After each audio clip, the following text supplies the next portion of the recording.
The first red flag was not the lukewarm coffee or the funny little calendar mix-up that had my quarterly review rescheduled 3 times. It was the way the chief executive officer, Silas Croft, with his smug-toothed bleached grin and startup brain energy, called me by the wrong name in front of the entire board.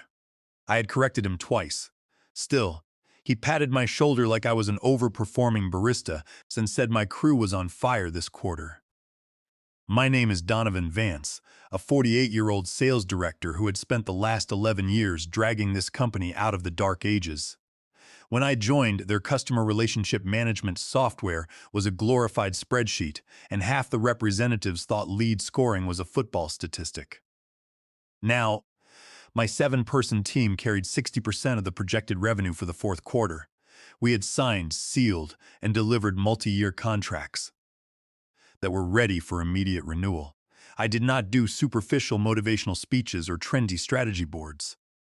I built real relationships, closed massive deals, and made my people feel like true warriors in a world of fake metrics and empty corporate gestures. We had just landed a $2 million deal with a major healthcare client that could easily have gone to our biggest competitor, and Silas still treated me like a departmental mascot rather than a respected leader. Meanwhile, my team was buzzing with unprecedented energy. Elias had hit 160% of his quota. Sienna finally got that massive breakthrough with the automotive vertical she had been chasing for 6 months. Even our junior representative, Toby, had brought in a lead so hot it practically smoked on the desk. Everyone was whispering about the upcoming bonuses, not in that naive manifestation journal kind of way, but with genuine, earned optimism. Someone said they saw the chief financial officer, Nadine Cross, ordering a second bottle of wine during last week's investor dinner. Someone else swore they heard the chief executive officer mention record-setting financial rewards during his off-site debriefing. I did not count my chickens before they hatched, but even I allowed myself one dangerous thing. Hope. I hoped that maybe for once, hard work would be seen, counted, and properly rewarded. I was not naive. I did not expect luxury watches or rooftop champagne celebrations. But I did expect the performance bonus that was explicitly outlined in my contract. That was simple numbers, pure math, and undeniable logic. For all his smoothie brain slogans, Silas had signed off on my compensation structure when I renegotiated my terms last year. I had the receipts, the emails, the internal memos, and even the direct messages where he typed that we needed to properly reward success this time around. So, I let myself exhale a little bit. I booked my team's favorite local bar for a low-key Friday happy hour celebration. I ordered new laptop stands to replace the wobbly ones in our bullpen. I even joked with my wife, Elena, about using my bonus to finally fix the haunted garbage disposal in our kitchen. It growled like a dying raccoon and once coughed up a spoon from over a decade ago. But underneath it all, under the endless spreadsheets, the late-night client calls, and the urgent triage of daily problems, something was gnawing at my gut. There was a rustle in the bushes. The chief operating officer, Julian Thorne, started asking weirdly granular questions about sales dependencies and client retention metrics.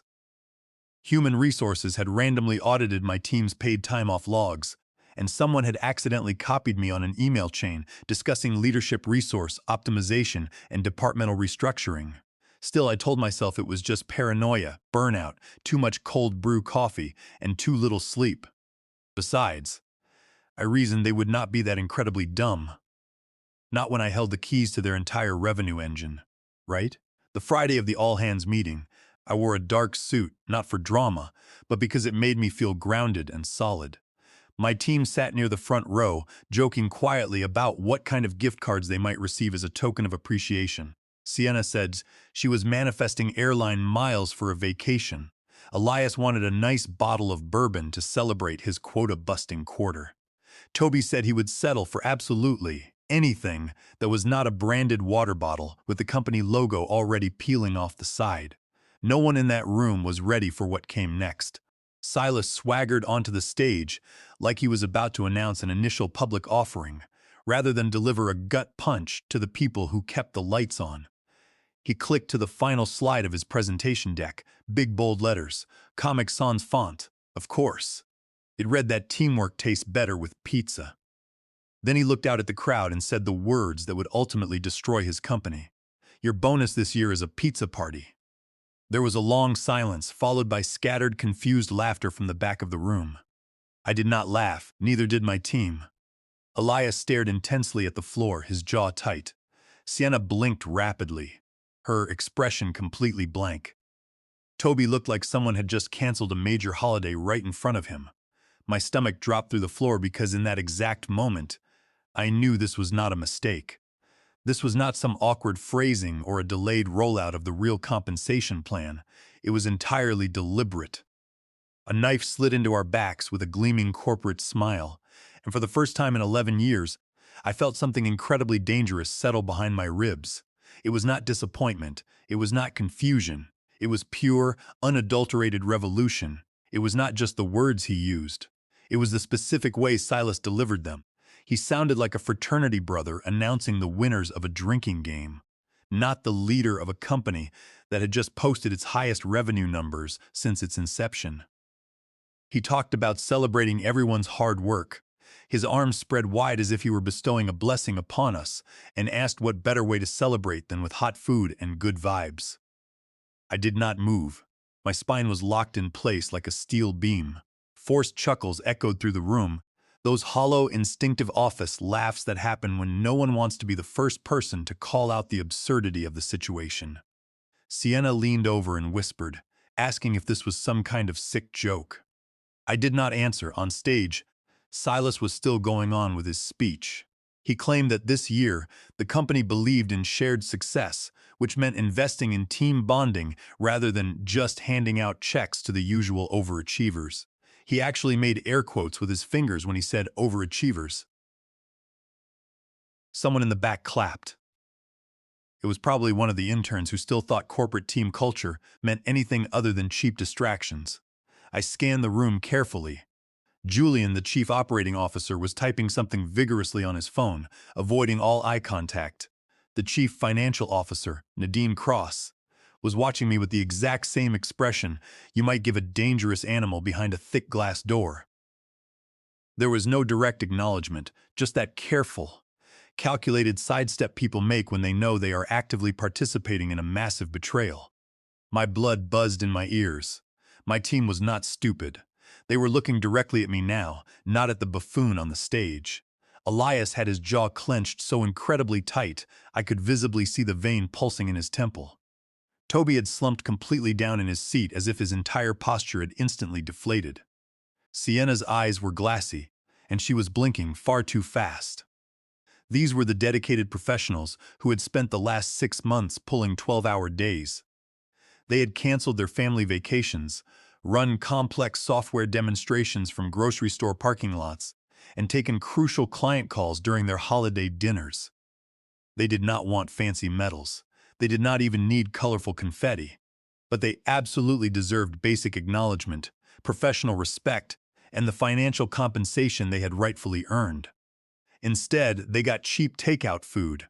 Silas slapped the microphone like he was hosting a terrible game show, assuring everyone that there would be options for meat, vegetarian, and gluten-free diets because he knew how hungry everyone was after a big corporate win. I wanted to walk up there, rip the microphone from his hands, and shove it straight through his expensive dental veneers. Instead, I sat very, very still. Blind rage would not help me here. Rage would only cloud my judgment and make me sloppy. I needed crystal clarity and cold calculation. I needed to remember that this was not just a one-time slight or an accidental oversight. This was the culmination of months of calculated disrespect. The red flags had been vigorously flapping in the wind for a long time, ignored performance reviews, intentionally withheld commission breakdowns, and budget approvals that mysteriously got stuck in the legal department for weeks on end. I had constantly told myself to be patient, to be a good team player, and to trust the process. Now I fully realized that they had been meticulously preparing for this soft sabotage for a very long time. Their strategy was to downplay the wins, muddy the financial numbers, and cut me off at the knees without ever actually saying my name out loud. Silas had just made it completely official. He even tried to add a bit of flair, acting like this was all part of some grand master plan for company unity.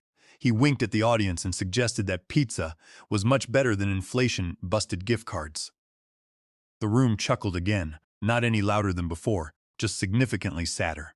I turned slowly toward Julian as the weak applause limped into existence. He was whispering something quietly to Nadine. Both of them glanced quickly in my direction, then immediately looked away. My hands were perfectly steady, even though my heartbeat was racing like a metronome stuck in my throat. I did not smile and I did not frown. I simply memorized their faces as if I were taking mental screenshots to use as evidence later. The meeting rolled on with department updates, poorly designed graphs, and hollow talk about future synergy. My team did not take any notes. Neither did I. What I did instead, right there in the middle of a slide detailing projected sales growth, was open my phone and locate a specific email. It was from Diana Frost, the vice president of sales at Vanguard Solutions, the rival firm that had aggressively tried to poach me late last summer. The subject line had read, "When you are ready to be treated like a true partner, not just an accessory." I had intentionally left it unread at the time, because loyalty still meant something to me back then. Now my thumb hovered over the reply button. I pressed it, but I did not type anything just yet. Not here. Not in this room full of corporate liars and cowardly executives. No, this profound level of betrayal deserved extreme precision. I decided right then and there that I would bury them all with a smile. I would let them toast with their cheap pepperoni while I meticulously planned the corporate heist of the century. One thing was absolutely clear in my mind. If this was a war, I had already won the very first battle. They just did not know it yet. Elia's was the very first one to show signs of breaking. We were debriefing after a client pitch that absolutely should have been a massive win. We had presented all the right numbers, demonstrated the perfect product fit, and established a great rapport. And yet, the deal suddenly went cold. I knew exactly why. The client had sensed the internal rot. There was something off in the corporate air. Specifically, the way headquarters had suddenly decided to loop in a clueless strategic partner to handle the post-close support phase without consulting us. After the call ended, Elias sighed heavily, leaned far back in his chair and said, "It really feels like they are actively trying to make us irrelevant from the inside out." Sienna chimed in, noting that they kept changing the compensation structures and burying the critical updates deep within obscure policy links. She complained that she had to search for the new discretionary adjustment protocol just to figure out what percentage they were shaving off her commission this time.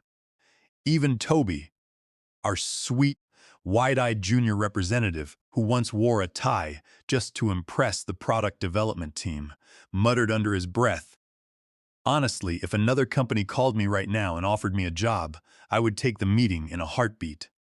I kept my face perfectly neutral. The key was not to react prematurely. It was to carefully track their sentiments.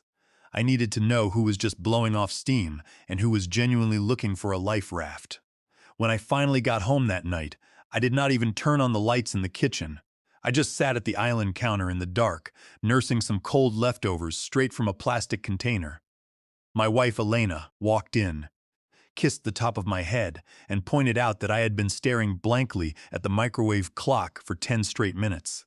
I told her absolutely everything. I did not reveal the master plan just yet, but I laid out all the facts. The insulting pizza party, the deafening silence from management, Julian's derogatory cheerleader comment, the HR void, and the shadow dimming of my team's hard-earned numbers. I also mentioned the terrifying fact that when I tried to check my fourth quarter bonus projection in the internal financial system, it immediately redirected me to a dead error page. Elena listened quietly, processing everything just like she always did. Then she asked me, very carefully, "Donovan, are you absolutely sure this is not just the extreme burnout talking?" I did not blink. I told her I was completely sure they wanted me gone, but they were too cowardly to fire me. They were just trying to make my life miserable enough that I would pull the trigger and quit, saving them the trouble and the severance package. She rubbed the back of her neck and asked if I was seriously thinking about walking away from 11 years of equity.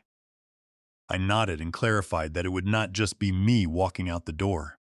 She took a deep breath and said, "Okay, if you are going to do this, then you better do it clean.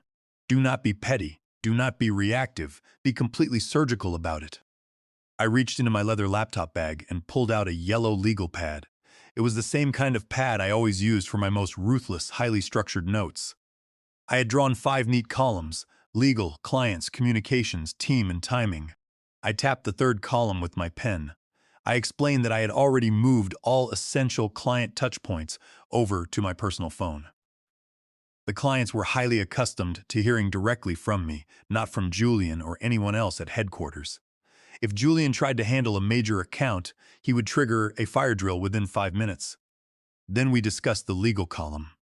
I had reviewed my employment contract twice, and I also had Elena's brother, an experienced employment lawyer based in Texas, take a very close look at the fine print. The non-compete clause was definitely in there, but it was incredibly toothless. It only covered active, existing clients, and it was only strictly enforceable for 90 days. Furthermore, I already had it explicitly in writing that my team technically reported directly to me as an independent sales entity, not to the company's centralized sales operations department. This critical distinction gave me massive leverage. Then came the grand finale. I presented the official offer from Vanguard Solutions, a complete and total buyout of my entire 7-person team, substantial salary bumps for everyone, generous signing bonuses, our existing client territories fully preserved, a remote-first working environment, absolutely no Julian, no Silas, and definitely no insulting pizza parties. A heavy, profound silence fell over the table. Then Elias leaned forward, looked me dead in the eye, and asked, "Donovan, what exactly do you need from us?" I did not blink. I told him I needed their absolute trust. Sienna slammed her hand on the table and declared, "Done. They made their terrible decision. Now we are going to make ours." Zara nodded vigorously in agreement, stating she did not even need to think about it. She revealed that they had recently taken her maternity leave deal off the table, claiming it was a capacity issue, and she was completely done with their lies. Nina smirked maliciously and said, "Just tell me where and when. I already stole my expensive ergonomic chair from the office. It is currently sitting in the trunk of my car." One by one, every single member of the team said yes. There was absolutely no hesitation. There were no side deals, no dramatic ultimatums, just a resounding, unified yes.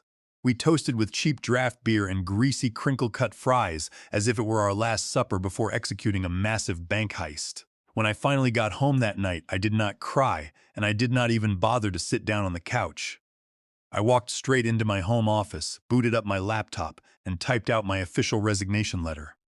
It was short, surgical, and completely indisputable. The subject line read, "My resignation, effective immediately." The body of the email was brutally professional. "Silas, this email serves as my formal resignation from my role as sales director. Effective this Friday at 10:05 in the morning. Please forward all future correspondence to my personal email address, as my corporate work account will be completely deactivated by then. Sincerely, Donovan Vance." I saved it safely as a draft. Then, utilizing my private email server, I set it to automatically send precisely 5 minutes after Silas's opening speech was scheduled to end, and exactly 5 seconds before my own 5-minute fourth-quarter celebration remarks were scheduled to begin. I added absolutely no dramatic flair, no messy attachments, and no emotional rage. It was just the bullet. The aiming and the firing would be taken care of live, in front of the entire company. I closed my laptop, took a deep breath, and smiled. Not because the ordeal was over, but because I was finally ready. They did not even make it to the catered pizza part of the celebration. By the time the first confused delivery driver wheeled in massive stacks of pizza boxes, towering taller than the intern manning the door, the room had already completely detonated. Silas's voice cracked horribly mid-sentence as dozens of cell phones buzzed simultaneously, urgent emails pinged loudly, and half the people in the front rows abruptly walked out in a synchronized, eerie silence. It was exactly like watching all the oxygen get violently sucked out of a suddenly depressurized airplane cabin. People did not just react, they scrambled in sheer panic. Nadine bolted out of the conference room, her phone pressed tightly to her ear, already shouting at someone on the other end. "Check the employment contracts right now. Check the damn contracts." Spoiler alert. The contracts were perfectly clean. I had made absolutely sure of that. Every single clause had been heavily vetted. Every exit strategy was pristine. There were no non-compete agreements breached, no intellectual property entanglements, and no illegal client poaching. It was simply a matter of clients voluntarily choosing to follow the specific professionals who actually gave a damn about managing their accounts properly. By noon that day, the company's internal messaging system was a chaotic graveyard of completely locked channels and panicked, fragmented threads. The channel meant for the fourth quarter celebration rapidly transformed into an urgent communications triage center. The channel dedicated to my specific sales team was swiftly deleted. The legal escalations channel exploded with hundreds of frantic messages and then suddenly went completely silent. Human Resources sent out a painfully tone-deaf, company-wide message at exactly 1:17 in the afternoon stating, "We are fully aware of the recent sudden departures, and management is actively working on exciting new internal growth opportunities for everyone." By 1:30, 5 additional employees from completely unrelated departments had quit voluntarily. They were people who were quietly inspired by the sheer audacity of what they had just witnessed. Meanwhile, our major clients began emailing Vanguard Solutions directly. They were not angry, and they were certainly not confused. They were fiercely loyal. They were smoothly transitioning their massive accounts and eagerly signing new, more favorable paperwork because I had called every single one of them personally and privately in the crucial weeks leading up to this exact moment. They all knew the real truth behind the corporate facade. They had felt the internal rot creeping in, and they were entirely ready to jump ship. At 5 minutes past 4 in the afternoon, the board of directors convened an emergency crisis meeting. Silas desperately tried to spin the massive disaster, blaming poor internal communication, claiming they could easily rebuild the department in a few weeks, and arguing that my dramatic theatrics would not age well in the industry. The chairwoman of the board simply raised a single hand, cutting him off mid-sentence, and asked one devastating question: "Where the hell is Julian?" No one in the room could answer the question. By 6 o'clock that evening, the chief operating officer had been officially transitioned out of his role. By Monday morning, my former sales department was functionally dead. There were 7 entirely empty desks. There was one burnt-out, neglected printer still blinking angrily with a paper jam dating back to 2 years ago. The newly appointed junior manager, Braden, sat alone in my old corner office, looking exactly like someone who had just been asked to defuse a complex explosive device using only a plastic spork. Meanwhile, 14 floors up and 3 miles away across the city, I unlocked the heavy glass door to my brand new corner office. It had a stunning city view, a massive real wood desk, and absolutely zero cartoon pizzas in sight. Vanguard Solutions did not believe in insulting pizza parties. They believed in highly lucrative profit shares and treating adults like adults. Elias had already confidently landed a new $1 million contract before lunch. Sienna was brilliantly leading a cross-functional training seminar for the newer reps. Toby walked into my office holding a sleek new laptop and excitedly mentioned, "Donovan." They gave me an incredible welcome gift bag that actually included a very expensive massage voucher. I honestly teared up in the parking lot this morning. I did not throw any celebratory confetti. I did not waste time gloating to my former colleagues. I simply unpacked a single framed photograph of my wife and daughter, placed it carefully on the corner of my new mahogany desk, and turned my ergonomic chair to face the sprawling window. The city skyline did not look fundamentally different, but I certainly did. At exactly 3 in the afternoon, I posted a single photograph to my professional networking profile. There was absolutely no lengthy, boastful caption. It was just a simple selfie taken while sitting in my new chair, holding a cup of high-quality coffee in one hand, with the beautiful skyline illuminated behind me. My eyes looked calm, intensely focused, and completely alive. An hour later, I edited the post to add a very short caption. It read simply, "Lunch is not a pizza party." That was it. There was no grand press release. There was no victory parade in the streets. It was just quiet, undeniable dominance. Silas's company was still reeling heavily from the massive blow. Their projected revenue forecast for the year was instantly cut in half. Employee morale was in a terrifying freefall. Top-tier industry recruiters were completely ghosting their hiring managers mid-call. The board of directors was frantically whispering terrifying words like emergency merger and independent external review, but none of it actually mattered anymore. The major financial artery had already been decisively cut. I did not just leave that toxic company. I evolved far beyond it. I took a humiliating, insulting pizza party and expertly transformed it into a devastating corporate funeral, complete with a flawless 5-minute eulogy and a fiercely loyal team that never once looked back. In the aftermath, the legal ramifications of their actions finally caught up with them. The systematic withholding of our earned commissions was not just unethical, it was highly illegal. My attorney had meticulously documented the entire scheme, proving beyond a shadow of a doubt that they had engaged in promissory fraud, a direct violation of California Civil Code Section 1572. They had deliberately made promises of financial compensation with absolutely no intention of actually fulfilling them. Furthermore, the retroactive slashing of our pay directly constituted severe wage theft under the Fair Labor Standards Act, specifically violating 29 United States Code Section 201. We did not even have to sue them to completely invalidate our restrictive covenants, because the company had fundamentally breached our employment contracts first by engaging in deliberate wage theft and systemic fraud. Our non-compete clauses were rendered completely void ab initio. They were legally null and void from the very beginning. When Silas's expensive corporate lawyers attempted to send us a threatening cease and desist letter regarding the transition of our major clients, my attorney simply responded with our massive dossier of irrefutable evidence.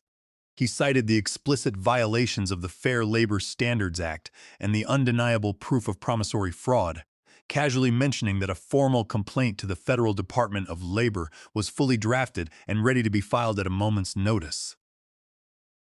The threats from their legal team instantly evaporated. They knew they had been thoroughly outmaneuvered. The story of our mass exodus became a whispered legend in the industry. It served as a stark, undeniable warning to arrogant corporate executives everywhere. You cannot treat your top performers like disposable cogs in a machine. You cannot replace hard-earned financial compensation with cheap takeout food. And you absolutely cannot engage in blatant wage theft and expect to get away with it. We proved that when employees stand completely united, armed with irrefutable facts, strict legal knowledge, and an unwavering commitment to their own professional worth, they can bring even the most toxic, arrogant companies to their knees. It was never just about the money, and it was certainly never just about the pizza. It was always about fundamental respect, uncompromised integrity, and the absolute demand for justice in the workplace. And in the end, we did not just demand justice, we meticulously engineered it, executed it flawlessly, and walked away with our heads held high, leaving them to choke on the ashes of their own greed.